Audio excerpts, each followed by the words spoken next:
మీ మధ్య న్యాయం లేదు. నేనేమడిగాను? మూడే అడిగాను. మనుష్యుడా, ఏది ఉత్తమమో నీకు చెప్పలేదా? నేను నీకు ముందే చెప్పాను కదా. న్యాయమును జరిగించుటయు, కనికరమును ప్రేమించుటయు, చెప్పండి, దీన మనసు కలిగి యెహోవా ఎదుట ప్రవర్తించు. ఇంతే కదా.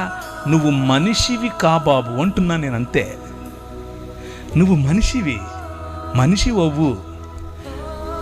ధనం చూపించి సొయ్యం చూపించుకో. నీ దగ్గరున్న ఆస్తి చూపించి ఎచ్చుకుపోకు. నీ దగ్గరున్న అందం, కులం, ధనం, సంపాదన వగైరా వగైరా వగైరా, నీ నిర్మాణం, మీ ఇల్లు, ఇవి చూపించి హెచ్చులకెళ్ళకు. మూడే అడుగుతున్నా. న్యాయం జరిగించు, కనికరాన్ని ప్రేమించు, దీన మనస్సు కలిగి యెహోవా ఎదుట బ్రతుకు. అదే మనుష్యుడంటే. ఇదే క్రైస్తవం. మనం లేదు మతం కావాలి మాకు.